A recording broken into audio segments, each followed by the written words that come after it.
Hello प्यारे बच्चों, मैं सुधा स्वागत करती हूँ आप सबका आपके अपने चैनल तैयारी ऑनलाइन में। आज की इस वीडियो में हम कक्षा 10 की हिंदी पाठ्यपुस्तक स्पर्श भाग 2 का 8वां अध्याय करने वाले हैं। 8वें अध्याय में हमें एक कविता दी गई है, कर चले हम फिदा, जिसके कवि हैं कैफी आजमी। यह कविता जो है वह लिखी गई है कैफी आजमी के द्वारा। ठीक है बच्चों, और यह जो कविता है वह एक देशभक्ति गीत है। आपने इस देशभक्ति गीत को स्वतंत्रता दिवस के समारोह या गणतंत्र दिवस के समारोह में अवश्य सुना होगा। अब इस कविता से संबंधित आपको कुछ खास बातें बता दें तो देखिए, 1964 में एक मूवी रिलीज़ हुई थी जिसका नाम था हकीकत। ठीक है, और हकीकत मूवी में इस गीत को दर्शाया गया है। आप चाहें तो इसे देख सकते हैं। और यह जो गीत है वह 1962 में, जब भारत और चाइना के बीच युद्ध हुआ था।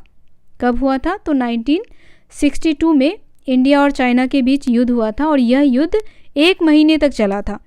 तो उसी युद्ध को पूरी तरह से इस मूवी में दिखाया गया है, और इसी मूवी में यह सॉन्ग भी है। आप चाहे तो उसे सुन सकते हैं। चलिए अब हम कवि कैफी आजमी के बारे में आपको कुछ खास बातें बता देते हैं, क्योंकि कविता के साथ साथ हमें कवि के बारे में भी जानकारी होनी चाहिए। तो देखिए, कैफी आजमी, इनका असली नाम था अख्तर हुसैन रिजवी। अख्तर हुसैन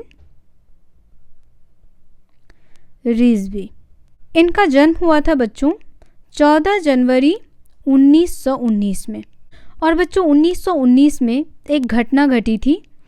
उस घटना को हम याद करते हैं किस नाम से? जलियांवाला बाग हत्याकांड के नाम से। किस नाम से याद करते हैं बच्चों? जलियांवाला बाग हत्याकांड के नाम से याद करते हैं। और यह कहाँ घटा था? तो पंजाब में घटा था, और इसमें बहुत सारे भारतीयों की जान चली गई थी। और जलियांवाला बाग हत्याकांड किसने करवाया था? कमेंट करके हमें बताएं। कैफी आजमी को बचपन से ही कविताएं पढ़ने का बहुत शौक था, और कैफी आजमी 11 साल की उम्र में ही गज़ल लिखना शुरू कर दिए थे। अब देखिए, उनकी शादी हुई थी 1947 में, जब हमारा देश आज़ाद हुआ था। किससे हुआ था? तो शौकत के साथ हुआ था। ठीक है, उनकी पत्नी का नाम था शौकत, और इससे उनके 2 बच्चे हुए, एक बाबा और दूसरा सवाना आजमी। सवाना आजमी जो हैं वह जानी मानी फिल्म एक्ट्रेस हैं। ठीक है, उनकी बहुत सारी फिल्में जो हैं वह सुपर डुपर हिट हुई थी। तो सवाना आजमी सभी जानते होंगे इन्हें, यह एक फेमस एक्ट्रेस हैं। अब हम इनके द्वारा लिखित कुछ प्रमुख रचनाओं को देख लेते हैं, साथ ही इनको जो जो पुरस्कार दिए गए हैं उसके बारे में भी आपको बता देते हैं। तो देखिए, प्रमुख रचनाओं में शामिल है आवारा सजदे। आवारा सजदे। उसके बाद है इनकार और आखिरी सब। ठीक है, तो ये सभी जो हैं वह उनके प्रमुख रचनाएं हैं। कैफी आजमी को सम्मानित किया गया फिल्म फेयर अवार्ड से, साथ ही उन्हें 1974 में, कब? 1974 में पद्मश्री सम्मान से सम्मानित किया गया। चलिए बच्चों, अब हम इस कविता को पढ़ते हैं, कठिन शब्दों के अर्थ और इसके भाव को समझते हुए आगे बढ़ते हैं। कर चले हम फिदा जानो तन साथियों, अब तुम्हारे हवाले वतन साथियों। सांस थमती गई, नब्ज जमती गई, फिर भी बढ़ते कदम को न रुकने दिया।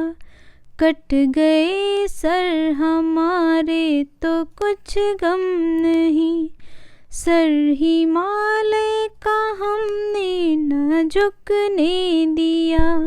अब इस पंक्ति को समझिए बच्चों। फिदा शब्द का अर्थ होता है न्योछावर कर देना। क्या करना? न्योछावर। तो यहाँ सैनिक जो है वह अपना सब कुछ किस पर न्योछावर कर रहा है? तो इस देश पर, अपने वतन पर। हवाले यानी सौंपना। हवाले शब्द का अर्थ होता है सौंपना। यहाँ मैं लिखते जा रही हूँ, आप चाहें तो इसे नोट में नोट करते चले जाएं, नोटबुक में। तो देखिए, यहाँ कवि कहते हैं कि सैनिक अपने आखिरी संदेश में कह रहे हैं कि वो अपने प्राणों को देश के हित के लिए न्यौछावर कर रहे हैं, फिदा कर रहे हैं, यानी न्यौछावर कर रहे हैं। अब यह देश वह जाते जाते देशवासियों को सौंप रहे हैं। आगे सैनिक कहते हैं कि जब हमारी सांसें थमने लगी, यानी वह हमारा साथ छोड़ने लगी, हमारे नब्ज जमने लगे, फिर भी हमने अपने बढ़ते हुए कदम को रुकने नहीं दिया, हम आगे बढ़ते गए, अर्थात दुश्मनों को पीछे धकेलते गए। और सैनिक गर्व करते हुए कहते हैं कि हमें अपने सर के कटने का भी गम नहीं है, हम खुशी खुशी अपने सर को कटवा देंगे, पर हमारे गौरव के प्रतीक हिमालय को कभी झुकने नहीं देंगे। आगे की पंक्तियों को देखिए। मरते मरते रहा बाकपन साथियों, अब तुम्हारे हवाले वतन साथियों। अब बाकपन शब्द का अर्थ क्या होता है बच्चों? बाकपन शब्द का अर्थ होता है वीरता का भाव, वीरता का भाव।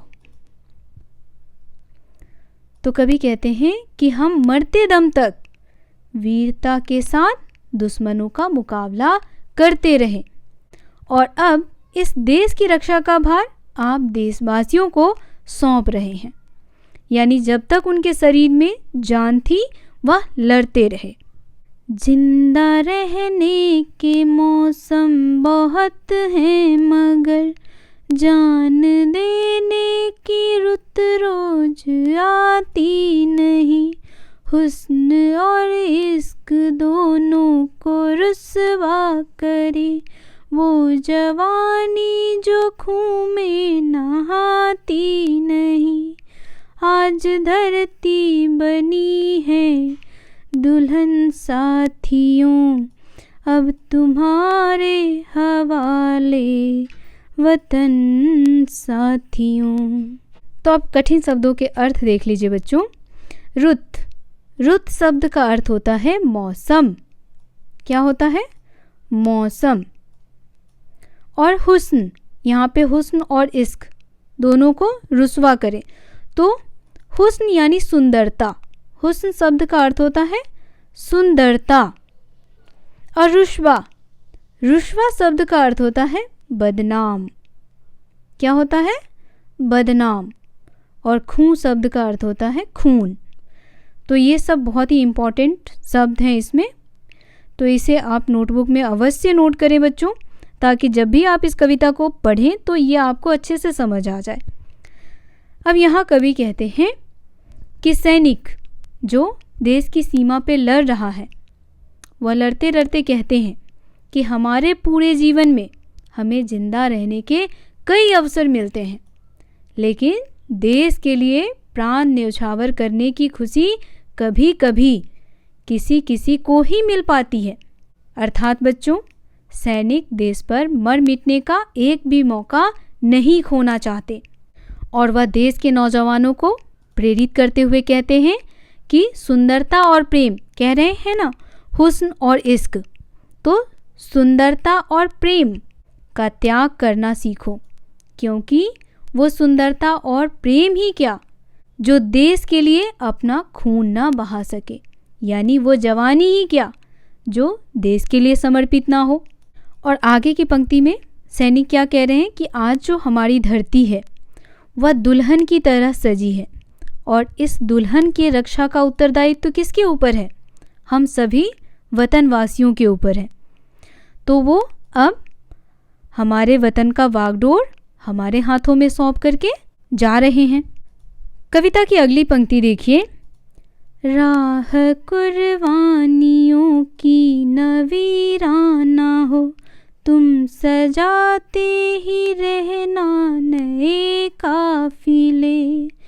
फतह का जश्न इस जश्न के बाद है, जिंदगी मौत से मिल रही है गले, बांध लो अपने सर से कफन साथियों, अब तुम्हारे हवाले वतन साथियों। अब देखिए बच्चों, सबसे पहले तो कठिन शब्द के अर्थ देखिए। कुर्बानियों, कुर्बानियों शब्द का अर्थ होता है बलिदान, बलिदान देना, क्या होगा? बलिदान। और वीराना, वीराना कहने का अर्थ है सुनसान, वीराना यानी सुनसान। काफिले, यात्रियों का जो समूह होता है, काफिला जाता है तो उसे कहते हैं काफिले, यानी यात्रियों के समूह, यात्रियों के समूह को कहते हैं काफिला। फतह यानी जीत, फतह का अर्थ क्या होता है? जीत होता है, जीत हासिल करना, फतह हासिल करना। और जश्न होता है खुशी मनाना, ठीक है। अब यहाँ पे सैनिक कहते हैं कि हम तो देश के लिए बलिदान दे रहे हैं, यानी हम अपने देश पर कुर्बान हो रहे हैं, परंतु हमारे बाद भी ये सिलसिला चलते रहना चाहिए। जब भी ज़रूरत हो तो इसी तरह देश की रक्षा के लिए एकजुट होकर के हम सबको आगे आना चाहिए। और बच्चों, सैनिक कहते हैं कि जीत की खुशी हमें कब मिलती है? जब हम देश पर अपने प्राण को न्यौछावर कर देते हैं, तो हमारी जीत की खुशी और दोगुना हो जाती है। उस स्थिति में हमें ऐसा लगता है मानो जिंदगी मौत से गले मिल रही है। यहाँ कहते हैं ना, जिंदगी मौत से गले मिल रही है साथियों। तो जब हम देश के लिए कुर्बान हो जाते हैं तो हमें अत्यधिक प्रसन्नता होती है और ऐसा लगता है जैसे जिंदगी क्या हो रही है कि मौत से गले मिल रही है। आगे की पंक्तियों में जो कवि कह रहे हैं कि बांध लो अपने सर से कफन साथियों, इस पंक्ति का अर्थ समझिए। अब यहाँ सैनिक कहते हैं कि अब ये देश जो है वह आप देशवासियों को हम सौंप रहे हैं और अब आप अपने सर पर मौत की चुनरी बांध लो, अर्थात अब आप देश की रक्षा के लिए तैयार हो जाओ, ठीक है। तो मेरे ख्याल से ये कविता आपको बहुत ही अच्छे से समझ आ रहा होगा। यदि आपको कोई प्रश्न और सुझाव हो तो कमेंट करके अवश्य बताएं। वीडियो पसंद आ रहा हो तो इसे लाइक करना बिल्कुल ना भूलें और बच्चों साथ ही साथ इसे अपने दोस्तों को शेयर अवश्य करें। कविता की अगली पंक्ति देखिए। कवि कहते हैं, खींच दो अपने खून से जमी पर लकीर, इस तरफ आ न पाए न रावण कोई, तोड़ दो हाथ गर हाथ उठने लगे, छू न पाए सीता का दामन कोई, राम भी तुम ही लक्ष्मण साथियों, अब तुम्हारे हवाले वतन साथियों। तो देखिए बच्चों, इस पंक्ति को समझिए। जमी यानी जमीन और लकीर यानी रेखा। तो यहाँ सैनिक क्या कहते हैं? सैनिक कहते हैं कि अपने खून यानी खून से जमीन पर एक लकीर खींच दो, यानी एक सीमा बना दो और ये तय कर लो कि उस रेखा को पार करके कोई रावण, रावण यहाँ दुश्मन के लिए प्रयोग किया गया है। किसके लिए प्रयोग किया गया बच्चों? तो दुश्मन के लिए प्रयोग किया गया है कि कोई रावण जो है वह हमारी ओर ना आ सके। और साथ ही सैनिक कहते हैं कि अपने देश की धरती को सीता के आंचल की तरह हम मानते हैं। किसके आंचल की तरह? सीता के आंचल की तरह। सीता माता का आंचल जो पवित्र आंचल है तो उसकी तरह मानते हैं और कहते हैं कि अगर कोई हाथ माँ की आंचल की तरफ उठने लगे तो उस हाथ को तोड़ दो और अपने वतन की रक्षा करो, क्योंकि तुम ही क्या हो? राम हो और तुम ही लक्ष्मण हो। और बच्चों, सैनिक अपने प्राण को न्यौछावर करते करते यह संदेश दे रहे हैं कि देश की रक्षा का दायित्व अब तुम सब पर है। तो ये कविता कैसी लगी बच्चों, कमेंट करके बताना बिल्कुल ना भूलें। कविता पसंद आई हो तो इसे लाइक करना बिल्कुल ना भूलें, साथ ही ज़्यादा से ज़्यादा अपने दोस्तों को शेयर करना बिल्कुल ना भूलें और आप हमारे चैनल को सब्सक्राइब कर लें ताकि इसी प्रकार की वीडियोज़ आपको मिलते रहें। मिलते हैं आपसे अगली वीडियो में, तब तक के लिए आप सभी का धन्यवाद।